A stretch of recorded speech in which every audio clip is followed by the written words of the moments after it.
On a late August morning in 480 before Christ, a Spartan king named Leonidas stood behind a hastily rebuilt stone wall in a coastal pass barely 15 meters wide and watched a dust cloud approach from the north, a dust cloud raised by somewhere between 70,000 and 300,000 men, the largest invasion force the ancient Mediterranean had ever assembled. He had roughly 7,000 Greeks at his back. And here is the detail that sounds like myth, but is documented by Herodotus himself. When a Persian scout rode close enough to observe the Spartan advance guard, he found them calmly combing their hair. Xerxes told of this, laughed. A Greek exile at his side did not. He warned the great king that these men were preparing to die, and that before they did, they would exact a price beyond anything Persia had ever paid. Xerxes dismissed the warning. That single act of disbelief, that refusal to understand what a trained phalanx could do in a bottleneck where numbers cease to matter, would cost him 2 full days, thousands of his finest soldiers, and ultimately the momentum of an entire invasion. The question this film exists to answer is not simply what happened at the Hot Gates. It is how a force outnumbered perhaps 40 to 1 held the most powerful empire on earth to a standstill, and why the battle Persia won became the defeat Persia could never recover from. This is the complete reconstruction. Not the famous last stand alone, not the 300 Spartans frozen in a single heroic frame, but the full collision, from its first spark to its final consequence, rebuilt phase by phase from the sources that survive. We begin years before any spear was leveled at Thermopylae in the Greek cities of Ionia, where a provincial revolt against Persian rule set fire to the satrapal capital at Sardis and lit a fuse that would burn for 2 decades. We follow that fuse through Marathon, where Athenian hoplites shattered a Persian expeditionary force on a coastal plain and handed Darius I the most humiliating defeat of his reign, a wound his son Xerxes inherited, along with the throne and the empire. We watch Xerxes spend 4 years on preparations of staggering ambition, twin pontoon bridges lashed across the Hellespont, a canal cut through the peninsula of Athos to spare his fleet the Cape, supply depots planted across hundreds of miles of Thracian coastline. We examine both war machines in detail, the Greek hoplite phalanx with its bronze shield, its 2-meter spear, and its merciless dependence on the man standing next to you, against the Persian system built on archers, flexible infantry, cavalry, and the sheer administrative genius of fielding armies drawn from dozens of nations. We sit in the war councils, the fractious congress at the Isthmus of Corinth, where Sparta and Athens set aside generations of rivalry, where Themistocles argued for the navy and the Peloponnesians demanded a wall across the isthmus, and where the decision was made to hold at Thermopylae and Artemisium simultaneously, buying time with geography and discipline. We march north with Leonidas and watch him study the pass, restore the ancient Phocian wall, and post 1,000 Phocian guards on the mountain path called Anopeia, the path he knew existed, the path that could undo everything. Then we live through the 3 days. The first waves of Median infantry fed into the narrows and broken. The immortals, Persia's elite 10,000, committed on the 2nd day and stopped cold against the same wall of bronze. And then, on the night that changed everything, a local man named Ephialtes walks into the Persian camp and offers to show Hydarnes a way over the mountain. We follow the torches up the ridge in darkness. We stand with Leonidas at dawn when the runners arrive with the news that the path has been turned, and we witness the decision, the dismissal of most of the army, the Thespians who refuse to leave, and the final stand on a low hillock where discipline pays its ultimate price. But Thermopylae does not end on that hillock. The days it purchased allowed Athens to evacuate, allowed the allied fleet to concentrate at Salamis, and set the stage for the naval victory that broke Persian sea power and the land battle at Plataea that destroyed the invasion force entirely. A military defeat became the pivot on which Greek survival turned. And in the centuries that followed, fact became legend, legend became symbol, and the symbol outlived the empire that won the battle and the civilization that lost it. We will separate what Herodotus recorded from what later centuries invented, and show that the documented truth is more extraordinary than any myth. If you value complete reconstructions of the battles that decided history, subscribe so you never miss the next one. Each time, we take one legendary clash and rebuild it hour by hour, the strategy, the commanders, the terrain, and the single decisions that changed the world. Let us begin where this collision truly begins, not at the hot gates, but 20 years earlier, on the Aegean coast, where Greek cities under Persian rule dared to revolt and set two civilizations on a course neither could turn from. In the 6th century before Christ, the western coast of Asia Minor speaks Greek. The cities of Ionia, Miletus, Ephesus, Phocia, Samos are among the wealthiest in the Mediterranean world, their harbors crowded with grain ships and their temples rivaling anything on the mainland. They are also, by the middle of that century, subjects of the Persian Empire. Cyrus the Great absorbs them in the 540s, and for 2 generations the arrangement holds. Persia rules through local tyrants, collects tribute, and demands troops when called upon. The Ionians trade, build, and endure. It is not freedom, but it is not ruin. By 499, the arrangement has frayed. The tyrant of Miletus, a man named Aristagoras, has gambled on a Persian-backed expedition to conquer the island of Naxos and lost. Facing the wrath of his imperial sponsors, he makes a calculation that will reshape the ancient world. He renounces his tyranny, declares Miletus a democracy, and calls on every Ionian city to revolt against the great king. Within months, the eastern Aegean is in open rebellion. Tyrants are overthrown from Byzantium to Caria. Persian garrisons find themselves besieged in citadels they assumed would never be challenged. Aristagoras needs allies. He crosses the Aegean to mainland Greece. Sparta refuses. Its king Cleomenes reportedly asks how far the march to the Persian capital is, and upon hearing 3 months sends the Ionian away. Athens does not refuse. The young democracy, barely a decade old, votes to send 20 warships. The small city of Eretria on Euboea adds 5 more. It is a modest force, but its presence will carry consequences utterly disproportionate to its size. In 498, the combined Ionian and Athenian force marches inland and burns Sardis, the old Lydian capital and seat of the Persian satrap. The fire spreads through the mud-brick city and consumes the temple of the goddess Cybele. The attackers retreat to the coast, pursued and mauled by Persian cavalry near Ephesus. The Athenians sail home and take no further part. But the damage is done, not to Sardis, which Persia rebuilds, but to the imperial mind.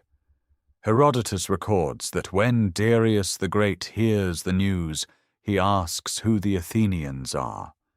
Upon being told, he takes a bow, shoots an arrow into the sky, and orders a servant to repeat 3 times at every dinner, "Master, remember the Athenians."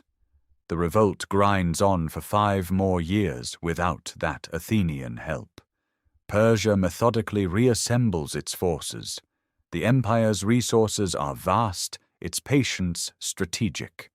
City by city, island by island, the rebellion is reduced. Cyprus falls. Caria is pacified. The decisive blow comes at the naval battle of Leyde off the coast of Miletus in 494. The Ionian fleet of perhaps 350 triremes faces a Persian armada of 600.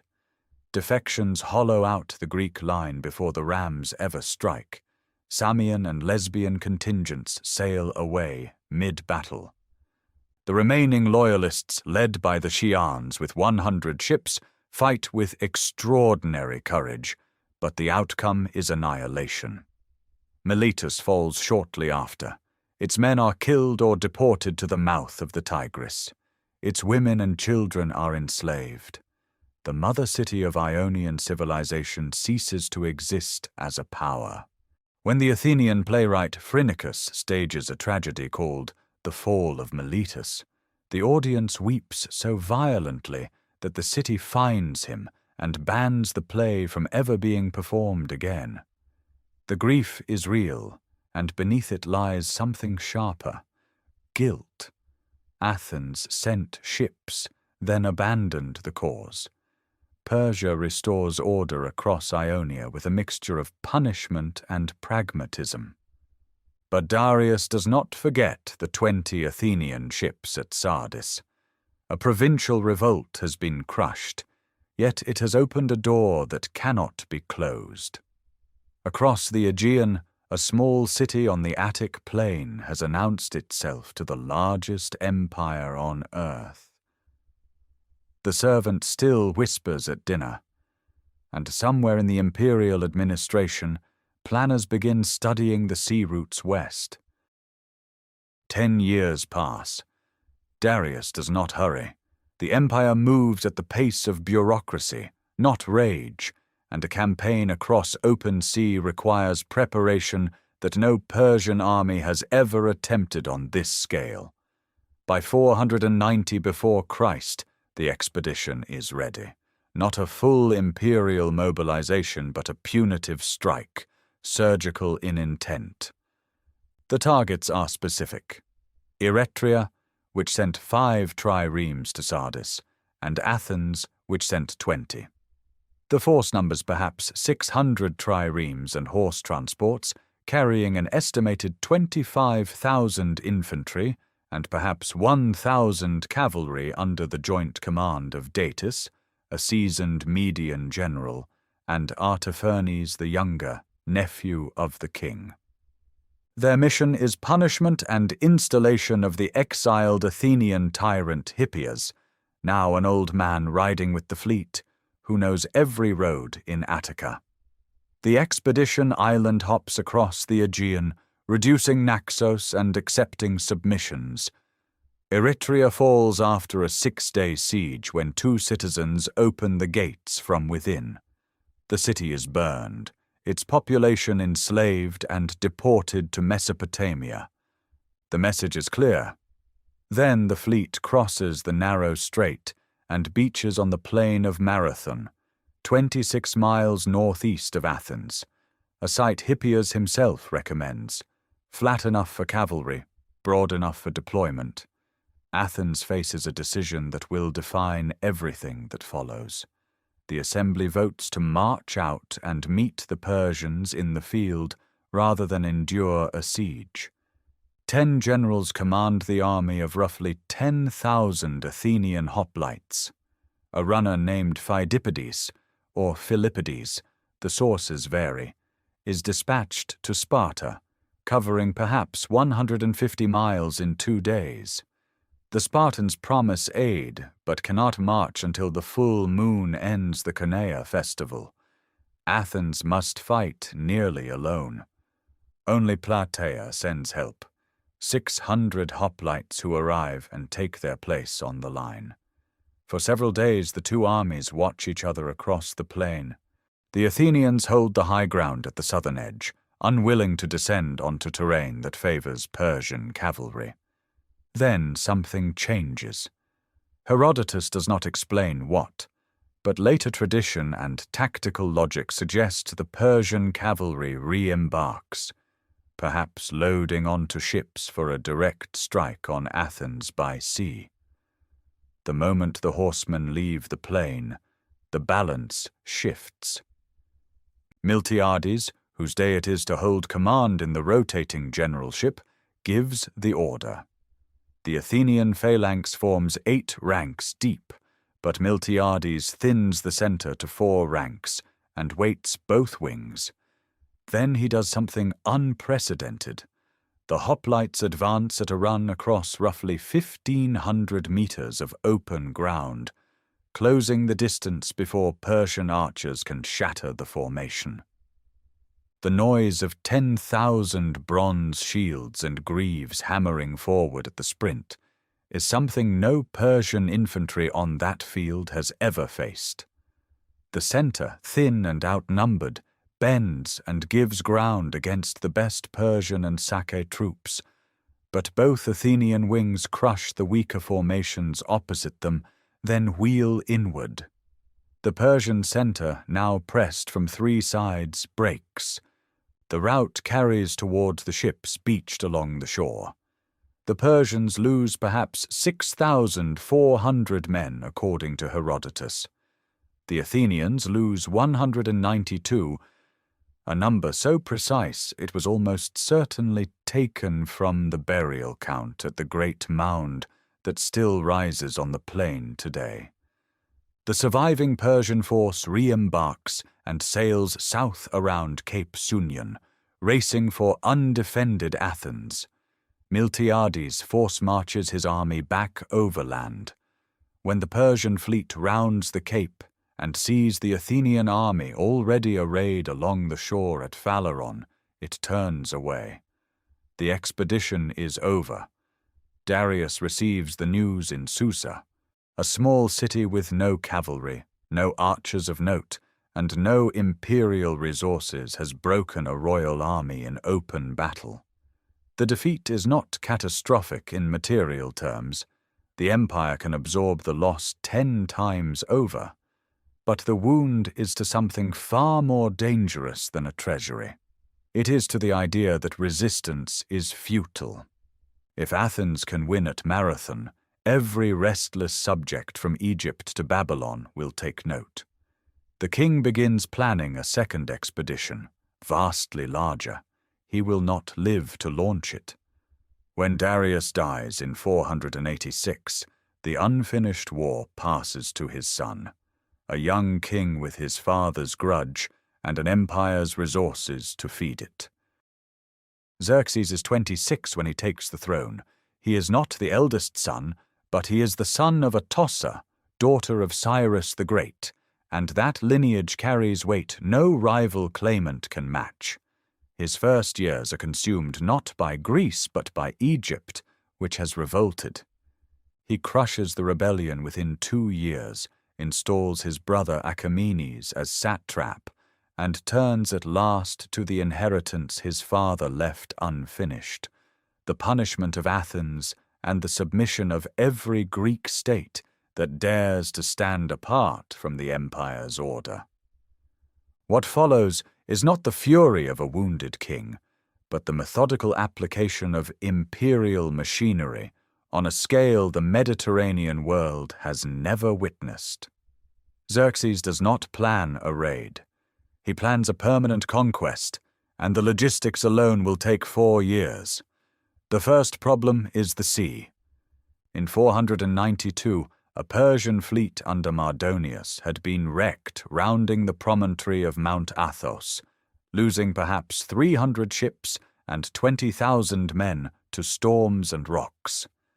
Xerxes decides the mountain will not have a second chance. He orders a canal cut through the narrowest point of the Athos Peninsula, roughly 2,400 meters of earth and rock, wide enough for 2 triremes to pass abreast. Herodotus reports that labor gangs from across the empire work the channel for 3 years. Modern archaeology has confirmed the canal's trace through satellite imaging and core samples.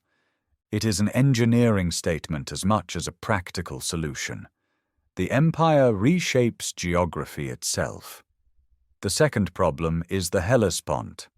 To move a land army from Asia into Europe, Xerxes commissions 2 pontoon bridges spanning the strait at its narrowest point near Abydos, roughly 1,300 meters of open water. Each bridge consists of several hundred ships, pentaconters and triremes, anchored bow to stern, their decks planked over and railed, earth spread across the planking so that pack animals will not see the water beneath their hooves. When a storm destroys the first bridges, Xerxes orders them rebuilt. Herodotus famously claims the king had the sea whipped and branded with hot irons. Whether literally true or a Greek embellishment of Persian royal ritual, the bridges rise again, stronger, and they hold. The third problem is supply. No army of the size Xerxes intends can forage its way across Thrace and Macedonia. Years before the march begins, royal agents establish supply depots at intervals along the northern Aegean coast, at Doriscus, Ion, Therma, and other points. Grain is stockpiled from Egypt, Phoenicia, and the breadbaskets of Anatolia. The scale is staggering. Herodotus gives the invasion force at 1,700,000 infantry alone, a figure no modern historian accepts. Careful analysis of march rates, water sources, and the capacity of the Hellespont bridges suggests a fighting force between 70,000 and 300,000, with a comparable number of support personnel.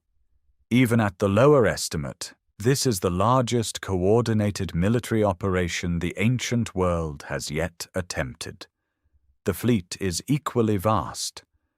Phoenician, Egyptian, Ionian Greek, Cilician, and Cypriot squadrons contribute warships. Herodotus counts 1,207 triremes. Modern estimates range from 600 to perhaps 800 combat vessels, still an armada without precedent. The fleet will move in parallel with the army, hugging the coast, supplying what the depots cannot, screening the seaward flank.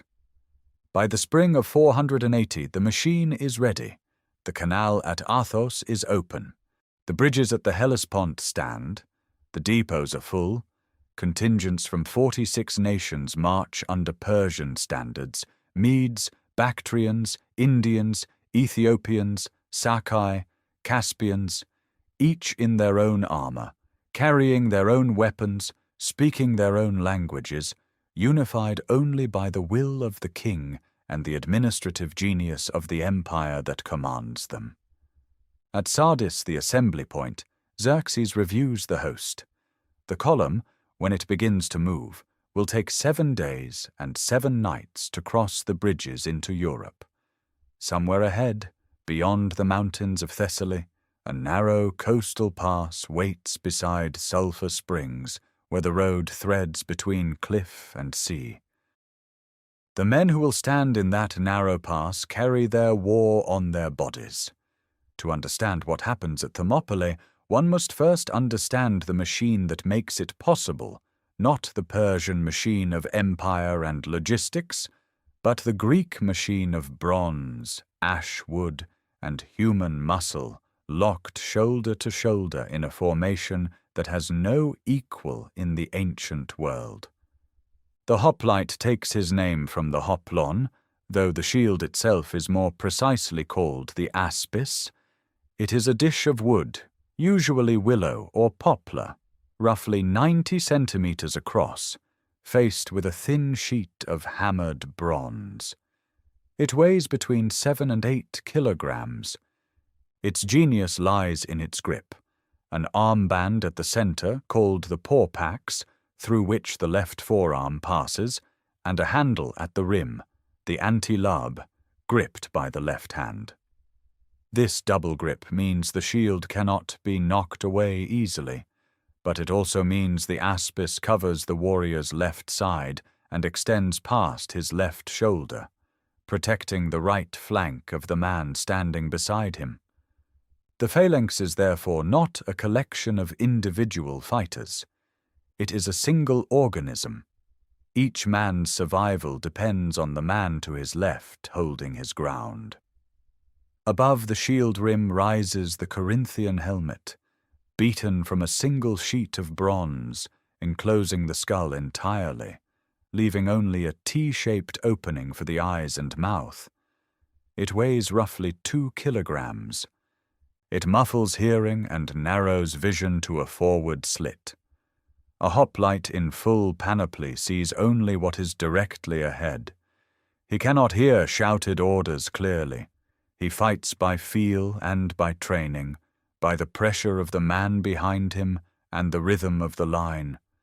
The primary weapon is the dory, an ashwood spear roughly 2.5 meters long, tipped with an iron leaf blade and counterweighted at the butt with a bronze spike, called the sorota, the lizard killer.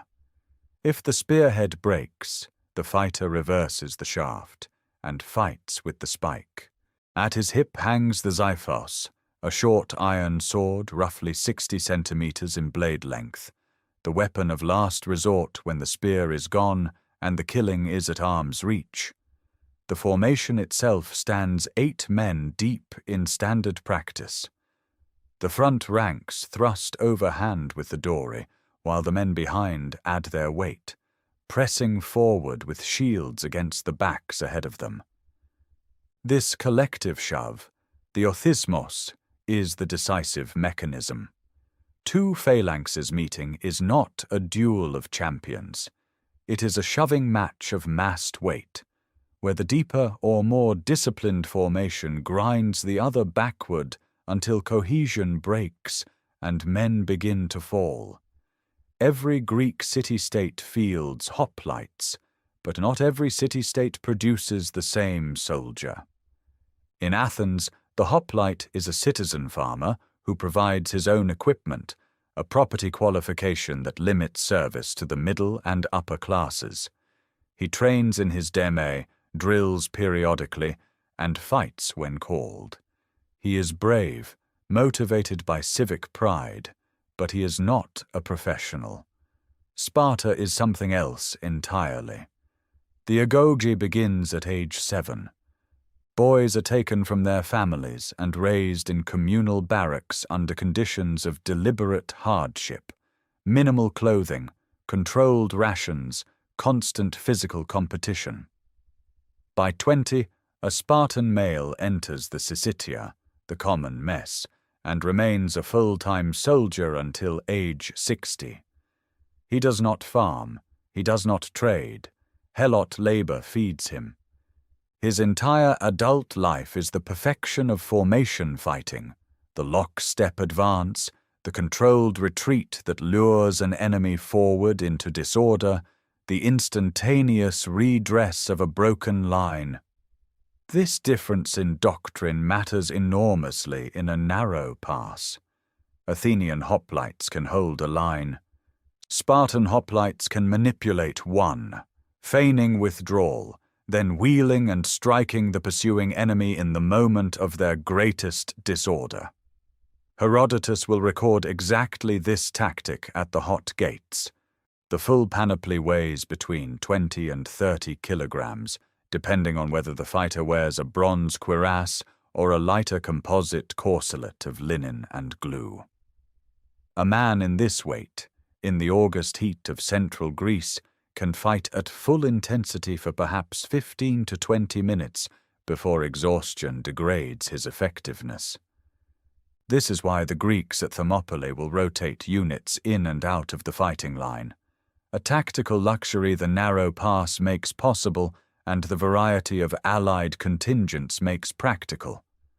Bronze against flesh, discipline against numbers, the shield wall against the world. The system has one fatal requirement: it cannot be flanked. The phalanx is a battering ram that faces forward. Strike it from the side or the rear, and it disintegrates. Everything at Thermopylae, the choice of ground, the wall, the Phocian guard on the mountain path, exists to prevent exactly that. Somewhere north of the pass, the dust of 46 nations darkens the Thessalian sky. The men who will meet them are already oiling their shields. The army marching south through Thessaly is not a single force. It is a confederation of war held together by the will of one throne. To understand what the Greeks will face in the Narrows, one must understand how the empire fights, and why its greatest strength contains the seed of its greatest vulnerability. At the core stand the 10,000 immortals, so named, Herodotus tells us, because their number never diminishes. When one falls, another steps forward from a reserve pool, so the unit appears eternal. These are ethnic Persians and Medes, professional soldiers maintained year-round at royal expense. They carry a short spear, roughly 2 meters long, a composite bow, and a large wicker shield called a spara. Their armor is scale corselets over quilted linen, lighter than Greek bronze, designed for mobility rather than the grinding weight of phalanx warfare. Their commander is Hydarnes, son of a man who helped Darius seize the throne, a family whose loyalty is structural, woven into the dynasty itself. Around the immortals, the infantry deploys in the Sparabara formation. The front rank plants tall rectangular wicker shields edge to edge, forming a barrier behind which ranks of archers loose volleys in high arcs. The tactical logic is the inverse of the phalanx. The Persian system kills at range, using massed archery to break formations before close combat begins. On open ground, this is devastating. In a pass 15 meters wide, the geometry collapses. There is no room for the arrow storm to arc, no space for the deep ranks of bowmen to deploy. The Sparabara shield, effective against missiles, is brittle against the direct thrust of a dory spear driven by a wall of bronze. Beyond the Persian and Median core, the army draws from every province of the empire. Herodotus catalogues 46 nations in the order of march. Ethiopians in leopard skins, Indians in cotton, Caspians in goatskin cloaks, Lydians armed nearly in the Greek fashion. Modern scholars debate the total. Estimates range from 70,000 to 300,000 fighting men. But the structural problem is not size, it is coherence. These contingents speak different languages, carry different weapons, train in different traditions. They cannot execute complex maneuvers as a single body. Their officers report through interpreters. On a vast battlefield, they can envelop and overwhelm. In a bottleneck, they can only queue. The cavalry, perhaps 10 to 15,000 strong, including the superb Seike horse archers from the steppe, is the empire's decisive arm on open plains. At Thermopylae, the terrain renders them useless. There is no room to charge, no flank to turn, no space for the wheeling harassment that breaks infantry morale. The horses will wait behind the lines, eating grain that could feed 10,000 men. Then there is the fleet. Roughly 1,200 warships, predominantly Phoenician triremes from Sidon and Tyre, supplemented by Egyptian, Cilician, Ionian Greek, and Carian squadrons. The Phoenician ships are faster and sit higher in the water than their Greek counterparts. The fleet is not merely a naval arm, it is the army's lifeline.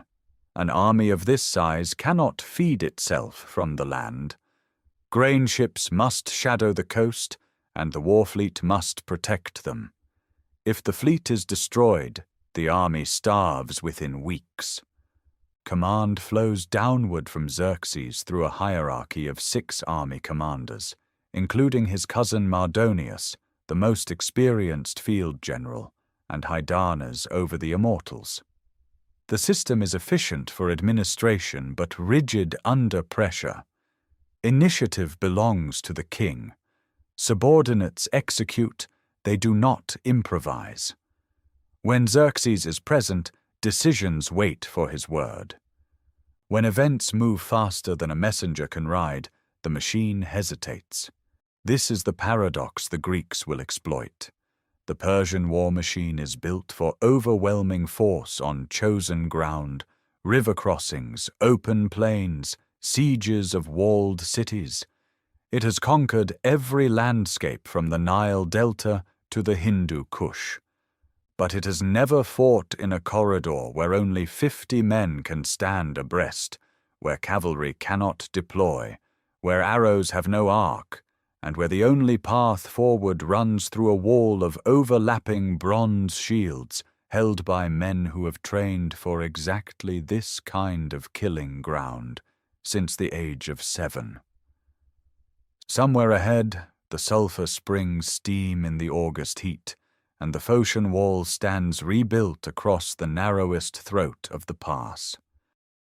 The Congress convenes in the autumn of 481 before Christ, at the Isthmus of Corinth, the narrow land bridge connecting the Peloponnese to central Greece, a place chosen precisely because it belongs to no single city.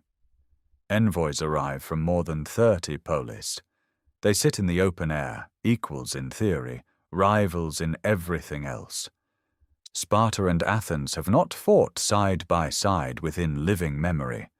Aegina and Athens are fresh from a naval war against each other.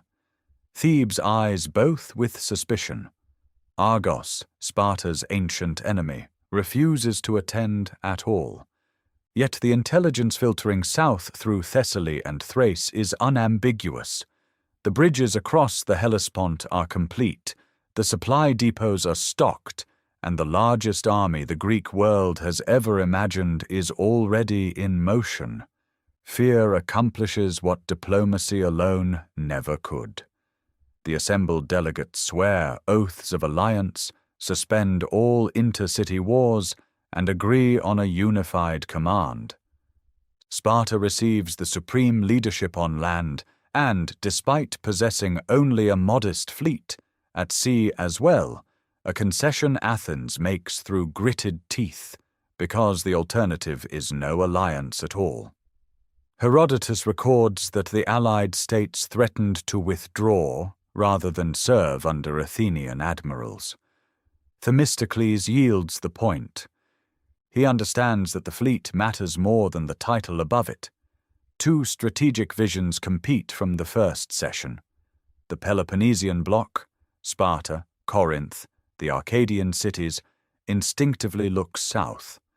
A wall across the isthmus, 6 kilometers wide, would seal the peninsula and let the allied army fight on ground of its choosing. Every city north of the isthmus would be abandoned. Themistocles argues the opposite. Athens lies north of the isthmus. So does Thebes. So does every grain field in Boeotia. Surrender the north and half the alliance dissolves overnight, its cities left to submit to Persia. More critically, a wall at the isthmus means nothing if the Persian fleet sails around it and lands troops on Peloponnesian beaches at will. The war must be fought at sea, and the fleet needs a forward position. The first attempt at a northern defense fails before a spear is raised. In the spring of 480, 10,000 allied hoplites march to the Vale of Tempe in Thessaly, the narrow gorge where the Peneus River cuts through the mountains. It seems a natural choke point. But within days, scouts and local advisers, including Alexander I of Macedon, walking a careful line between Persian vassalage and Greek sympathy, reveal that multiple passes bypass Tempe through the Olympus range. The position is indefensible. The army withdraws. Thessaly, abandoned, submits to Xerxes, and provides cavalry for his advance. The retreat from Tempe forces a harder question. Where can Greece actually stand? The answer emerges from geography itself. Thermopylae offers the narrowest coastal passage south of Thessaly. The middle gate compresses to barely 15 meters between cliff and sea. And 40 nautical miles to the southeast, the strait at Artemisium channels the sea approach into waters too confined for the Persian fleet to deploy its full numerical advantage. Land and sea positions lock together. Hold one without the other, and the defense collapses. The fleet without the pass is flanked from shore. The pass without the fleet is flanked from sea. This is Themistocles' strategic masterpiece, though Herodotus never credits him in so many words. The dual position forces Xerxes to fight on two fronts simultaneously, in terrain that cancels his superiority in both arms. The Congress approves the plan. Sparta will lead the land force. Athens will supply the bulk of the fleet. 127 triremes out of roughly 271, each one built from the silver of the Laurian mines that Themistocles had persuaded the assembly to invest in warships rather than distribute as cash just 3 years earlier. The alliance remains fragile. Sparta commits only 300 royal guards under King Leonidas, citing the Carnea festival. The full Peloponnesian levy will follow, later. The promise is real, but the timing is uncertain. Leonidas marches north with perhaps 7,000 men total, gathering contingents as he goes. He knows the Anopaea path exists. He knows the Phocians will guard it. He knows the main army may never arrive in time. The decision to hold at the hot gates is not a plan for victory. It is a plan to buy time, days, perhaps a week, for the fleet to fight and the alliance to mobilize. Everything depends on the narrows holding long enough for the sea to decide the war. The column moves north through the summer dust, toward sulfur and stone. The column crosses into Locris in the last days of summer, moving along the coastal road that hugs the Malian Gulf. Leonidas has gathered contingents at every stop. 400 Thebans under Leontiades, 700 Thespians under Demophilus, 1,000 Phocians, perhaps 1,000 Locrians from the towns nearest the pass. The full tally, as Herodotus records it, reaches roughly 7,000 heavy infantry. No cavalry, no archers of consequence. This is a blocking force, not a field army, and every man in the column knows it. The pass of Thermopylae runs roughly along the southern shore of the Malian Gulf, squeezed between the cliffs of Mount Kallidromos and the sea. In 480 before Christ, the coastline lies far closer to the mountain than it does today. 25 centuries of alluvial silting have pushed the shore northward by as much as a kilometer in places. What a modern visitor sees as a wide coastal plain was then a series of narrow gates, 3 pinch points where the road contracts between rock and water. The westernmost gate, the east gate, and the middle gate, this last one the narrowest of all, barely 15 meters wide, flanked by sheer cliff on the south and marshy shoreline on the north. The sulfur springs that give the pass its name steam from fissures near the middle gate, filling the air with the smell of hot stone and mineral water. The ground underfoot is uneven, rocky, sloping slightly toward the sea. Here the Greeks find the remains of an old wall. The Phocians built it generations earlier during their wars with the Thessalians, a dry stone fieldwork running across the narrowest point of the middle gate. It has crumbled in places. Leonidas orders it rebuilt. The stones are fitted, the gaps closed, the height raised to roughly chest level. It is not a fortress. It is a fighting platform, a fixed point behind which the phalanx can anchor its left flank against the cliff and its right against the wall's edge near the shore, presenting a front so narrow that no more than a few dozen men can engage it at once. This is the geometry that makes the position viable. A phalanx 8 ranks deep across a 15-meter front requires fewer than 100 men in the fighting line at any moment. The remaining thousands rest behind the wall, rotating forward in shifts. Persian numerical superiority, whether 70,000 or 300,000, compresses into the same narrow frontage, where only the leading edge can fight, and the mass behind becomes weight without purpose. But Leonidas understands the position's fatal weakness. Mount Kallidromos does not form an impassable barrier. A path, the Anopeia, threads over the mountain from the Asopus Gorge west of the pass, climbing through oak forest to a saddle near the summit, then descending eastward behind the Greek position. Herodotus records that the locals know it well. Any competent commander studying the terrain would search for exactly such a route. The pass can be held from the front indefinitely. It can be turned from above in a single night march. Leonidas posts the 1,000 Phocians on the Anopeia path. They are local men, familiar with the mountain, and they have their own reasons to fight. Phocis lies directly in the Persian line of advance. Their orders are to hold the high ground and prevent any flanking force from descending behind the wall. It is the single most important assignment in the entire defense, and it is given to the contingent with the deepest personal stake in the outcome. The position is set. The wall is rebuilt. The Phocians climb the mountain. The remaining force, Spartans, Thespians, Thebans, Locrians, and smaller contingents, camps behind the middle gate, their shields stacked, their spears planted upright in the stony ground. Scouts watch the western approaches.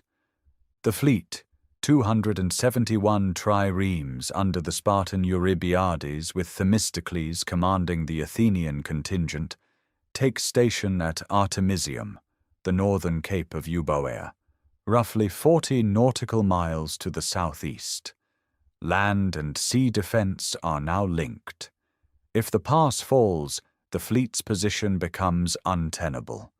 If the fleet withdraws, the army can be supplied by sea no longer. Somewhere to the north, beyond the Thessalian plain, the dust of the largest army the Greek world has ever confronted moves steadily closer. Scouts report it will reach the western entrance of the pass within days. The dust arrives before the army does.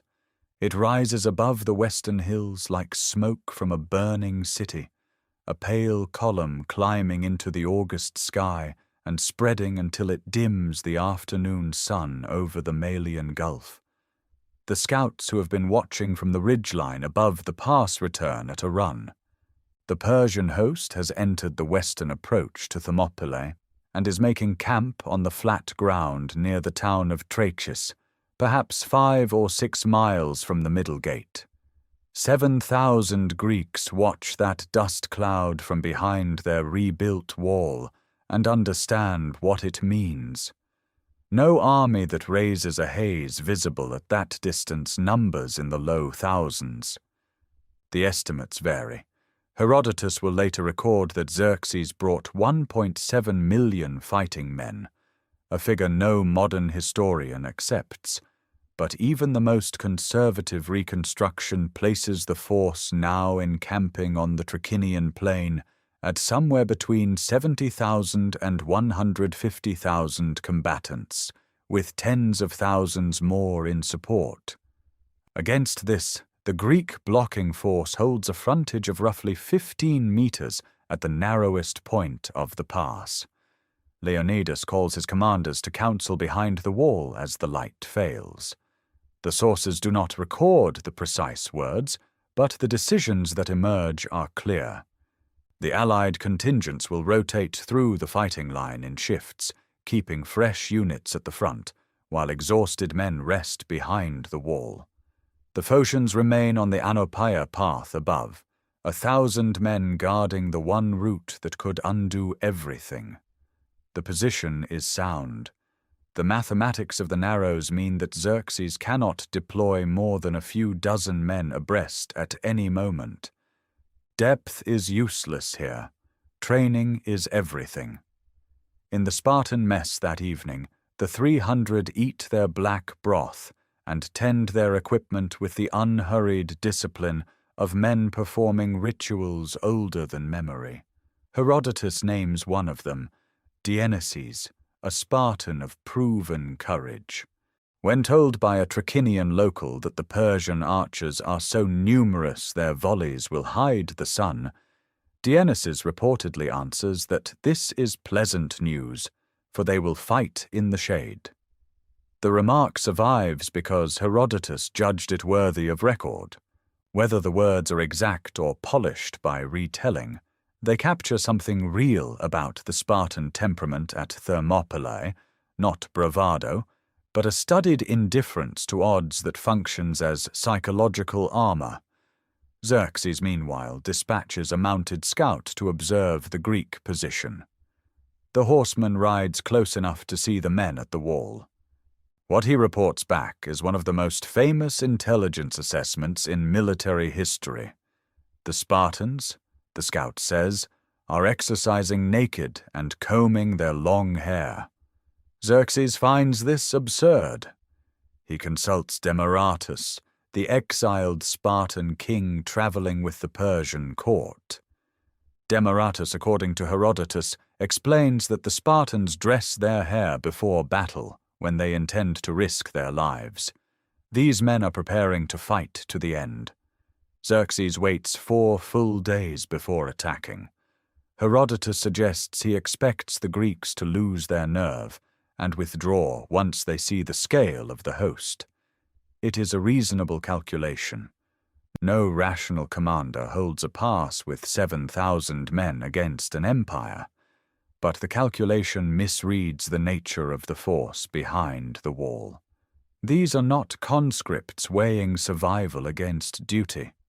The Spartans have been trained since the age of 7 for exactly this kind of moment. The allied hoplites, Thespians, Thebans, Corinthians, Arcadians are citizen soldiers who voted to stand here. The 4 days of waiting serve Xerxes poorly. They give the Greeks time to rest, to study the ground, to harden their resolve.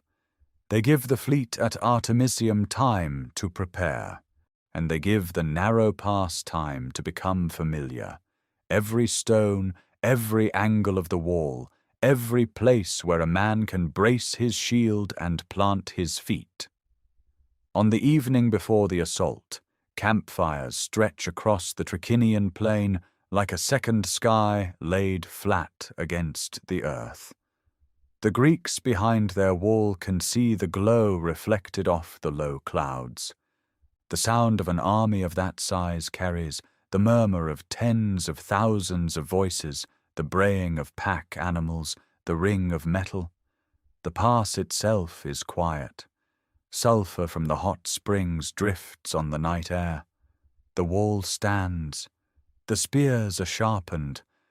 Somewhere in the Spartan camp, Dionysus finishes combing his hair and sets it carefully over his shoulders. By morning, the first Persian infantry will enter the Narrows. The morning comes hot and still.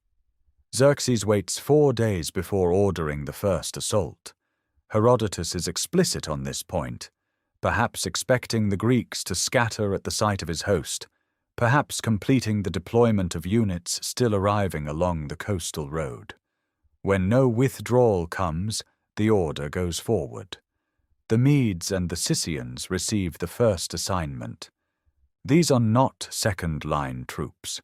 The Medes are among the empire's oldest military peoples, equipped with short spears, wicker shields covered in leather, and iron-scale corselets.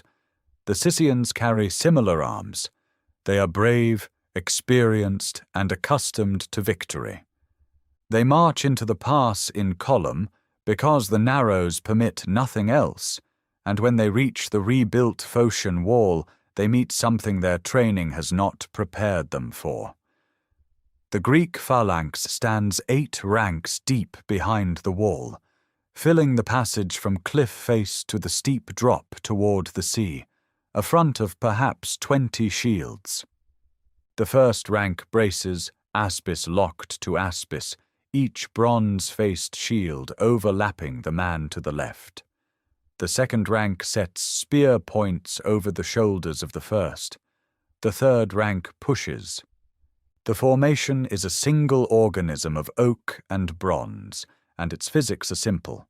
The weight of 8 ranks pressing forward concentrates behind a wall of convex shields that no individual fighter can push through. The Median spears are shorter than the Greek dory by nearly a full meter. They cannot reach the men behind the shields. The Wicker-Gerin cannot absorb the thrust of a 250-centimeter ash spear driven by a man braced against the man behind him. The Medes attack in waves. Each wave enters the narrows, engages the shield wall, and is driven back. Herodotus records that the fighting is fierce and prolonged, and that the Medes suffer heavily while inflicting little damage. The Greeks rotate units through the line. Leonidas cycles fresh contingents forward, while spent ones withdraw behind the wall to rest, drink water, and refit. This rotation is critical. It means the front rank is always composed of rested men pushing against attackers who have marched through a dust-choked corridor under the August sun in armor. The pass itself becomes a weapon. Its narrowness prevents the Persians from using archers effectively. There is no room for volley fire over the heads of engaged infantry, and the cliff walls channel any arrows into the backs of their own men. Cavalry is useless. Numerical superiority is meaningless. Herodotus describes a tactic the Spartans employ repeatedly: the feigned retreat. The front ranks turn and run, apparently breaking. The Medes surge forward in pursuit, losing formation as they scramble over rocky ground. Then the Spartans wheel, lock shields, and drive into the disordered mass. The discipline required for this maneuver is extraordinary. Every man must turn at the same instant, run the same distance, stop together, reform in seconds, and attack. It is the product of a lifetime of drill, and it works because the Medes cannot believe that men who run will stop. By the afternoon, Xerxes withdraws the Medes and sends in fresh Scythian battalions. The result is identical. The pass consumes them. According to Herodotus, Xerxes leaps from his throne 3 times watching the fighting, a detail that may be dramatic embellishment, but that captures a documented truth. The great king is stunned. His army, which has marched unopposed from the Hellespont through Thessaly, which has received the earth and water of submission from city after city, cannot force a passage held by a few thousand men. As the sun drops toward the Malian Gulf, the day's fighting ends with the wall still standing, the Greek line unbroken, and the pass choked with Persian dead. The Greeks have taken losses. Spear shafts snap, shields crack, men fall, but the rotation system has kept the casualties manageable. Dionysus is still alive. The Thespians have held their turns in the line. The system works exactly as the terrain promised it would. Behind the wall, men eat barley bread and drink from the sulfur springs. Ahead of them, in the Persian camp, Xerxes faces a problem that numbers alone cannot solve. He has one option remaining that he has not yet committed. At dawn, the immortals will enter the pass. Dawn on the second day brings no relief. The August heat is already building as the first Persian formations move toward the middle gate, and this time the ranks filing into the narrows wear a different look. These are the Immortals, 10,000 men, the standing professional corps of the Achaemenid Empire, named for the practice of replacing every casualty instantly so the unit never falls below its fixed strength. They carry shorter spears than the Greek dory, wicker shields faced with leather, and short swords. Their commander is Hydarnes, son of Hydarnes, a man who holds one of the 7 highest military posts in the empire. Xerxes has saved them for precisely this moment. If the Medes and Scythians were the hammer, the Immortals are the blade. They enter the pass in disciplined order, their wicker sparabara shields raised, their formation tight. And the narrows swallow them exactly as they swallowed yesterday's waves. The physics of the bottleneck have not changed overnight. 15 meters of frontage still permits only a handful of men to engage at once. The Immortals are superb soldiers, veterans of frontier campaigns from Egypt to Bactria, but their equipment is designed for open field warfare where mobility and archery dominate. Here, compressed between cliff and sea, their lighter shields meet the bronze wall of the Aspis. Their shorter spears cannot reach past the 3-meter dory points that jab from the second and third ranks of the phalanx. The Immortals push forward with extraordinary courage. Herodotus records that they fought no better than the units of the previous day, not because they lacked skill, but because the ground itself dictated the terms. The Greeks continue the rotation system that proved so effective on day 1. Leonidas cycles contingents in and out of the fighting line, Spartans, then Thespians, then other allied units, keeping fresh shields and fresh arms at the point of contact, while exhausted men rest behind the Phocian wall. The discipline required for this is immense. Disengaging from close combat and withdrawing through a narrow corridor, while another unit steps forward, demands rehearsed precision and absolute trust between contingents that days earlier had never fought together. That it works at all is a testament to the universal grammar of the hoplite phalanx. Every Greek city trains the same formation, the same shield-to-shield drill, the same cadence of advance and halt. The Immortals withdraw. Xerxes sends them in again. They withdraw once more. The pattern of the first day repeats with grimmer emphasis. The king, according to Herodotus, leaps from his throne 3 times during the fighting, a detail that may be literary but captures a documented truth. The empire's finest infantry cannot crack the position. 60 sea miles to the southeast, the parallel crisis unfolds on water. Off the coast at Artemisium, the Greek fleet of roughly 271 triremes engages the Persian navy for the second consecutive day. A storm the previous night has already wrecked a Persian squadron, sent to circle Euboea and trap the Greek fleet from behind. Herodotus attributes the loss to perhaps 200 ships. Now the main fleets clash in the strait. The fighting is fierce and inconclusive. Both sides lose vessels. The Greek triremes, heavier and designed for ramming, hold their crescent formation.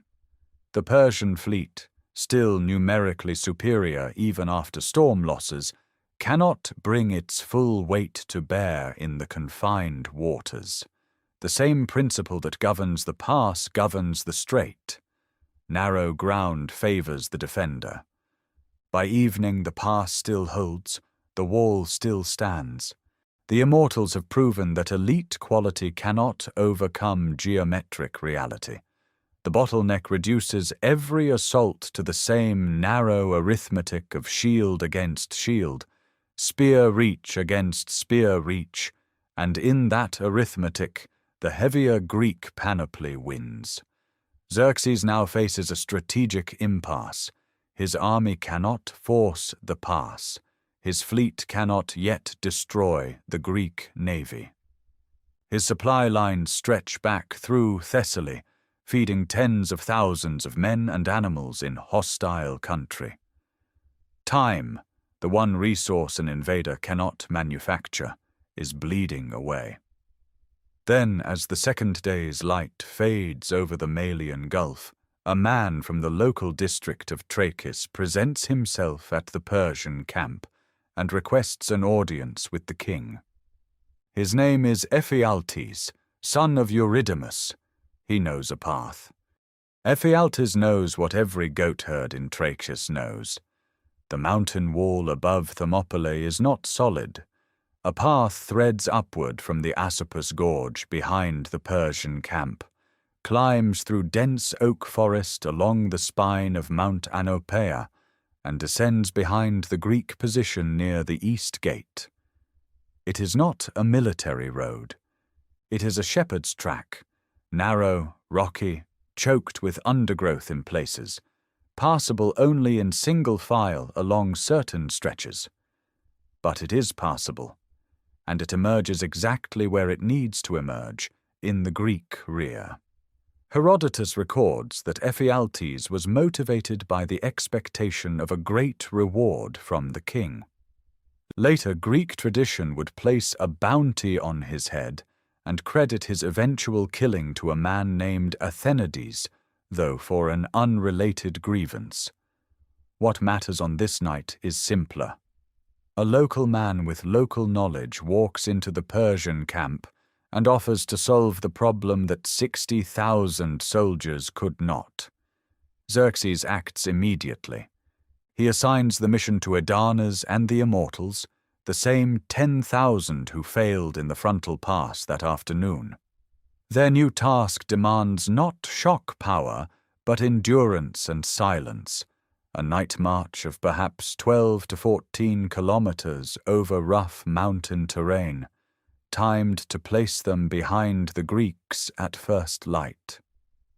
They set out around the hour the lamps are lit, with Ephialtes guiding at the head of the column. The column moves by torchlight through the oak woods. 10,000 men on a mountain track make noise that cannot be suppressed. The crunch of leaf litter under sandals, the clink of weapon against shield rim, the heavy breathing of men climbing steep ground under arms.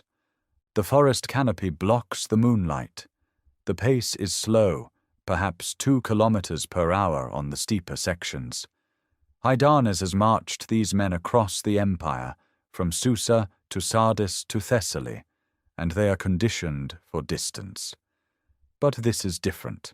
The path twists, the footing is uncertain, and the darkness is absolute between the torches.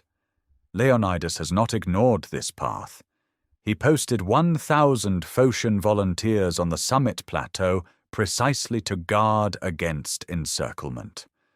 Herodotus is clear on this. The Phocians volunteered for the duty and took position on the high ground where the path crosses the ridge. They are the lock on the back door.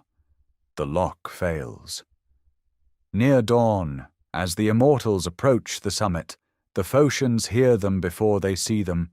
The rustle of feet through fallen oak leaves carries in the still mountain air. The Phocians scramble for their arms. Hydarnes, momentarily uncertain whether he faces Spartans, halts and consults Ephialtes. Assured these are Phocians, not Lacedaemonians. He presses forward.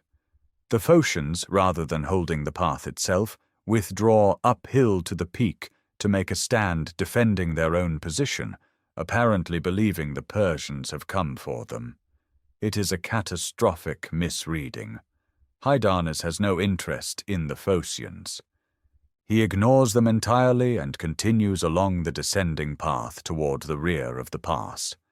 This is the moment the battle is decided, not in the pass, not at the wall, but on a forested ridge where 1,000 men step aside. Whether the Phocians acted from confusion, panic, or a rational assessment that they could not hold the path against 10,000 immortals in the dark, the sources do not resolve. Herodotus implies they were simply caught off guard and chose the wrong ground. Later Spartan tradition would be less charitable. The immortals descend through the thinning forest as the sky lightens over the Euboean Strait. Below them, the Greek camp at the middle gate still sleeps. Runners. Herodotus mentions the seer Megistius reading the entrails at dawn, and scouts racing down from the heights begin to carry the news downhill. The path is turned. The Persians are behind them. The geometry that made the pass impregnable has been inverted in a single night. By the time full light reaches the Malian Gulf, Hydarnes and his 10,000 are working their way down the eastern slopes toward the coastal road. The back door stands open. Every Greek soldier in the pass now stands not behind a wall, but inside a closing vice. And in the grey half-light of the camp, Leonidas receives the runners and faces the decision that will define his name for 25 centuries.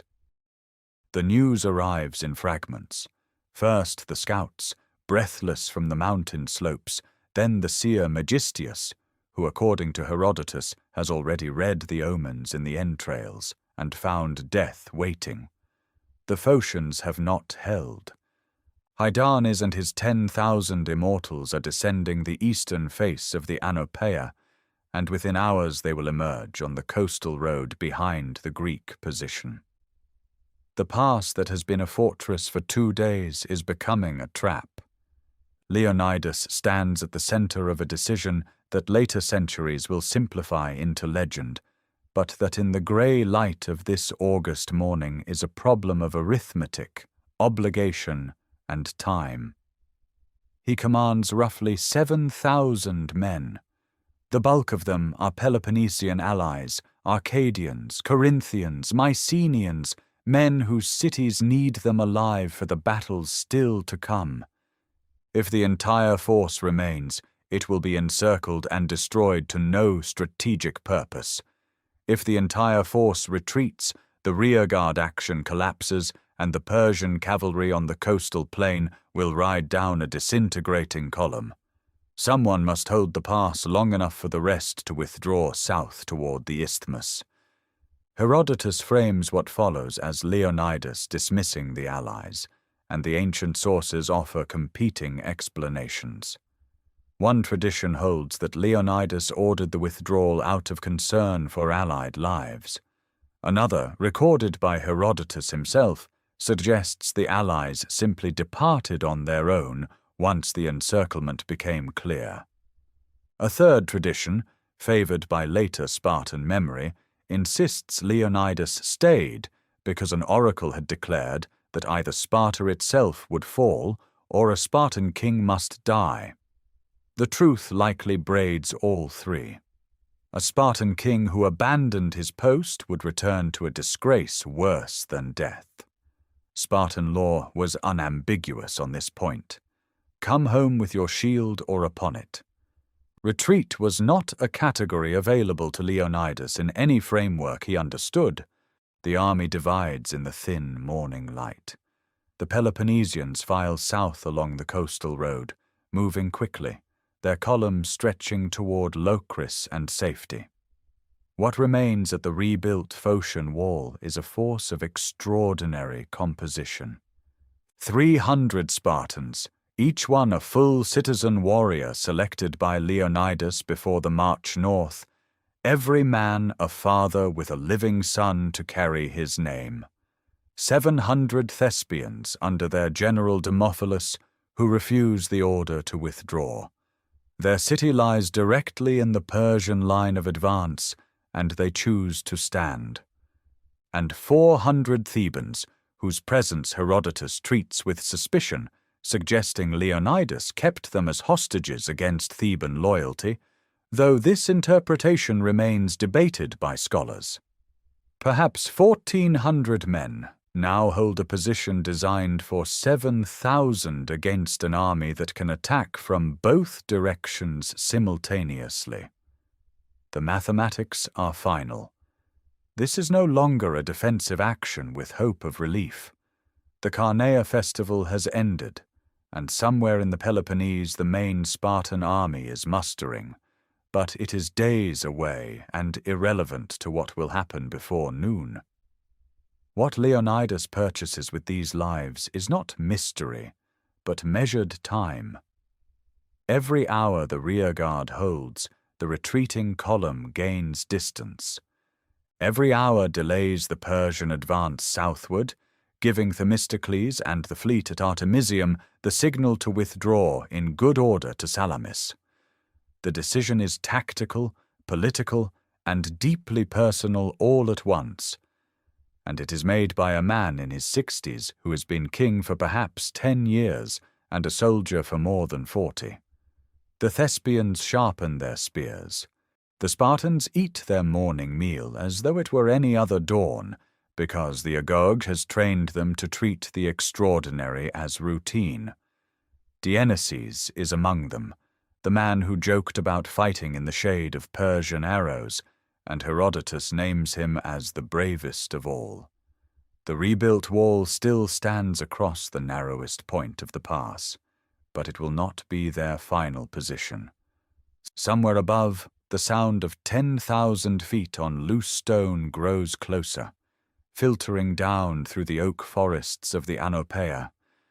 The vice is closing, and the small force at the hot gates turns to face both directions at once, waiting for the morning to bring what the morning will bring. They move forward at first light. This is the detail that separates what happens next from every ordinary defensive last stand in the ancient record. Leonidas does not wait behind the Phocian wall. He advances beyond it, pushing the remaining force out into the wider section of the pass, where the ground opens to perhaps 40 meters between cliff and shore. Herodotus is precise. The Greeks fight this final morning in the broader part of the entrance, and the reason is tactical. In the wider ground, the phalanx can deploy more men abreast, can strike harder into the massed Persian infantry, now pouring forward under Xerxes' direct orders. The king has sent his troops in with whips at their backs, according to the ancient account, officers driving reluctant levies into the killing ground. Whether literally true or not, the image captures a documented reality. After 2 days of failure in the Narrows, Persian morale for frontal assault against the Greek shield wall is broken. Only command authority forces them forward. The Greek formation crashes into them with a fury that Herodotus calls desperate. Spears shatter. The dory, 7 to 9 feet of cornel wood tipped with iron, is a weapon designed for the first collision. When the shafts break, the men fight with the soroteur, the bronze spike at the butt end. When those fail, they use short swords. The phalanx is no longer rotating fresh units as it did on the first 2 days. Every man present is fighting continuously, and the formation begins to lose its geometric discipline, becoming something closer to a mass engagement where individual strength and training still give the Greeks an edge, but where numbers finally begin to tell. Leonidas falls during this phase. Herodotus records no speech, no dramatic gesture, only that the Spartan king dies in the fighting and that a fierce struggle erupts over his body, the Greeks driving the Persians back 4 times before recovering him. 2 of Xerxes' brothers, Abracomes and Hyperanthes, are among the Persian dead around the same ground. The fighting over a fallen king's body echoes Homer deliberately. Herodotus surely knew this, but the event itself is consistent with hoplite warfare, where recovering the dead was a matter of honor that could anchor an entire engagement. the survivors pull back. They retreat past the wall now, all of them, back into the narrowest part of the pass, and then beyond it to a small hillock near the modern memorial site. Here the remaining Spartans and Thespians form their final perimeter. The Thebans, 400 under Leonidas, break away and surrender to the Persians, extending empty hands. Herodotus treats this as cowardice. Modern historians note that the Thebans may have been hostages from the start, brought by Leonidas precisely because Thebes was suspected of Persian sympathy. Their surrender is pragmatic, not shameful, though Spartan tradition would never frame it that way. On the hillock, perhaps 300 meters from the wall, the circle tightens. Hydarnes and the Immortals have completed their descent from the Anopeia and now close the pass from the east. The Greeks face enemies on two sides. The Persians, unwilling to spend more infantry against cornered men who have nothing left to lose, finish the engagement with arrows. Volley after volley falls on the hillock. The formation that held for 2 days against the greatest army in the known world is extinguished not by a charge it cannot stop, but by missiles it cannot reach. By midday, silence. Every Spartan is dead. Every Thespian is dead, all 700 under Demophilus, whose sacrifice later generations would remember less vividly than the 300, though their courage was identical. Leonidas lies among them, the man who wanted shade. Herodotus names 2 other Spartans, Alpheus and Meron, as particularly distinguished, and records that the body of Leonidas was later decapitated on Xerxes' orders, one of the few acts of desecration the Persian king is documented to have committed, and one that Herodotus notes violated Persian custom regarding brave enemies. The pass is open. The road south into Boeotia and Attica lies undefended, but 3 days have passed since the first assault, and at Artemisium the Greek fleet has fought the Persian navy to a costly draw before withdrawing in good order toward Salamis. The time purchased on this hillock is not symbolic. It is measured in hours that become days, days that become the margin Athens needs to empty its city and place its future in wooden walls upon the sea. The fleet at Artemisium receives the news within hours. Runners descend from the mountain roads carrying word that the pass has fallen, that Leonidas is dead, that the coastal road south lies open to the Persian army. The Greek triremes have fought 3 engagements over the same 3 days, losing dozens of ships, but inflicting comparable damage on a Persian fleet already battered by storms off the Magnesian coast. The withdrawal is orderly. Themistocles, commanding the Athenian contingent that forms more than half the allied navy, pulls his ships south through the Euboean Channel.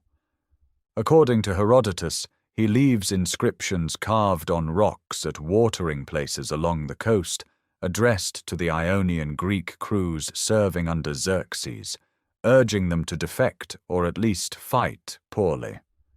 Whether any Ionians read them is unknown.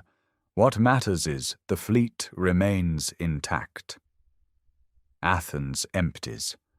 The decree later known as the Trojan inscription, its authenticity debated by scholars since its discovery in 1959, describes the evacuation of the civilian population to Troezen, Aegina, and Salamis.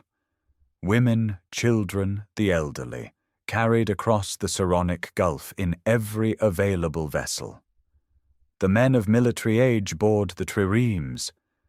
Themistocles has spent 3 years building this fleet with silver from the Laurian mines, persuading the assembly to invest in 200 warships rather than distribute the windfall among citizens.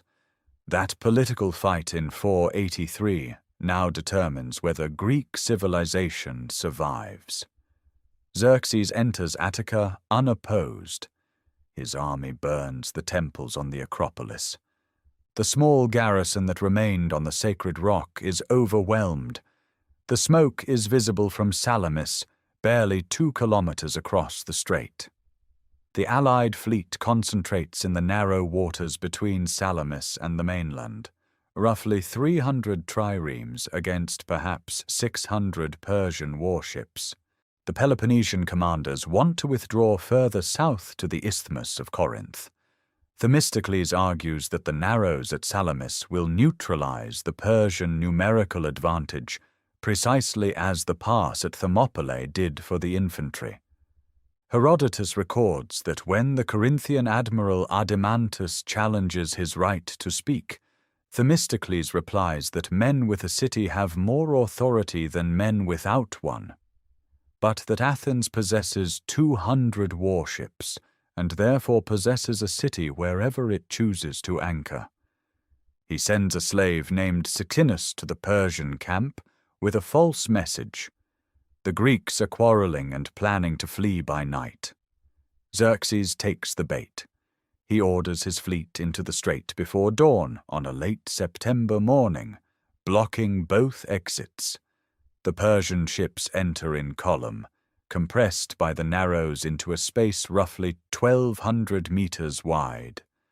The Greek triremes, rested and positioned along the Salamis shore, strike the leading Persian squadrons before the rearward ships can deploy. The battle lasts most of the day. Persian vessels, unable to maneuver, foul each other. The heavier Greek triremes ram at close quarters. By evening, Xerxes has lost perhaps 200 warships. His supply line by sea is no longer secure. He withdraws to Asia with the bulk of his army, leaving Mardonius with an estimated force of 70,000 to 80,000 picked troops to finish the campaign the following year. Mardonius reoccupies Athens, attempts diplomacy, and when the Athenians refuse his terms, burns what remains. In the summer of 479, the allied Greek army finally assembles in full strength, perhaps 40,000 hoplites under the Spartan regent Pausanias, the largest Greek force ever gathered. They meet Mardonius on the plain of Plataea in Boeotia. The battle is confused, nearly a disaster. The Greek wings become separated during a nighttime repositioning, but the Spartan contingent, attacked by Mardonius's best cavalry and infantry while isolated, holds its formation and counterattacks. Mardonius falls in the fighting. His army, losing its commander, breaks. On the same day, tradition holds, the Greek fleet crosses the Aegean and destroys the beached Persian ships at Mycale on the Ionian coast. The invasion is over. The empire that commands 70 million subjects has been turned back by a coalition that could barely agree on a meeting place. The 3 days at the Hot Gates did not win this war, but they purchased the weeks that made Salamis possible, and Salamis made Plataea inevitable. The margin was never comfortable. It was measured in the hours a small force held a narrow pass while an empire waited.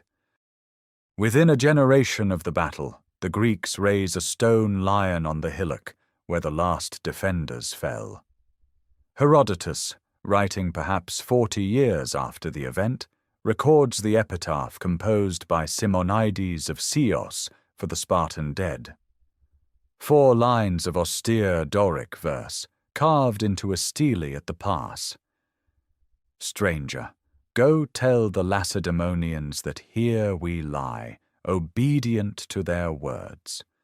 No boast of victory, no claim of glory, only the quiet statement that orders were followed and the position held.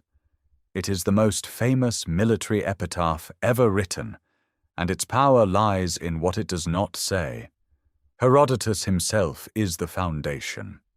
His account in Book 7 of the Histories, composed around 440 before the Common Era, provides nearly everything known with confidence: the size of the Greek force, the rotation of contingents, the names of Leonidas and Xerxes, the betrayal by Ephialtes, the dismissal of the allies, the advance beyond the wall on the final morning.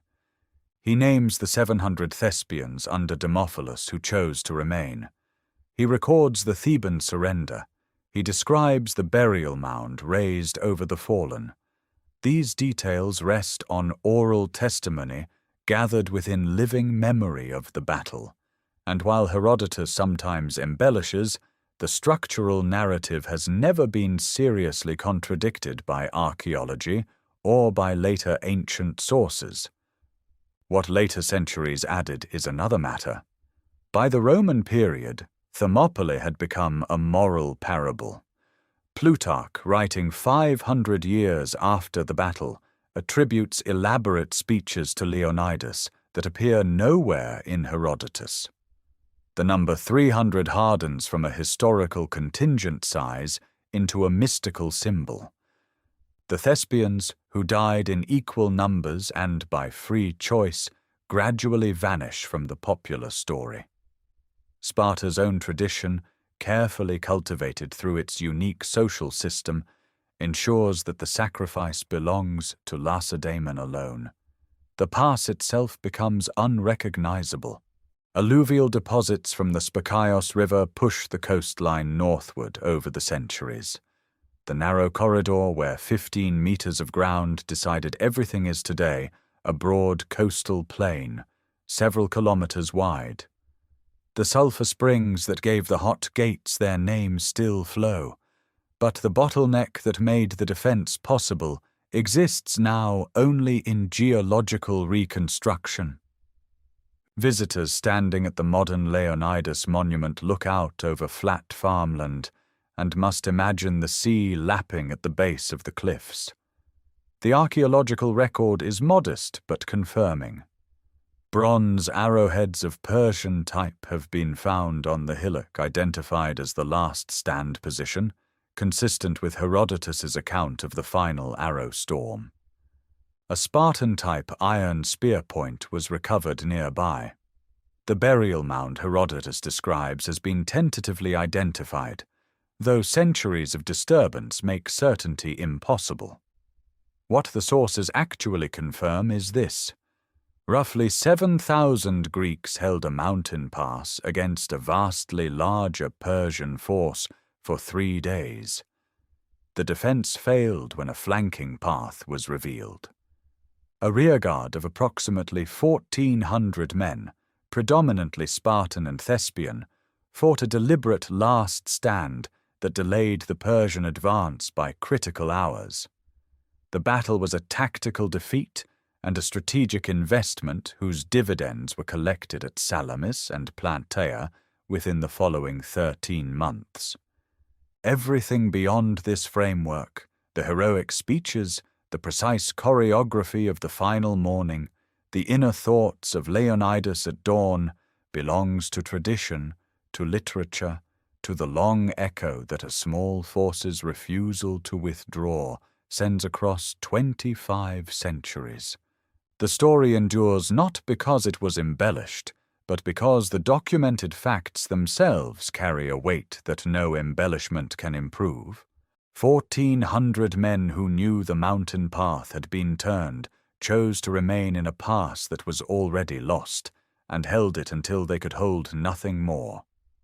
The epitaph still stands, recarved in modern stone at the site. Stranger, go tell the Lacedaemonians, the words require no addition. The pass at sunset is quiet now, the cliffs unchanged, the springs still warm, the plain where the sea once reached now green with cotton fields. The ground remembers what the landscape has forgotten. Thank you for joining this journey through one of history's most remarkable stands. If these stories brought the ancient world closer, consider subscribing so you never miss the next campaign when it begins.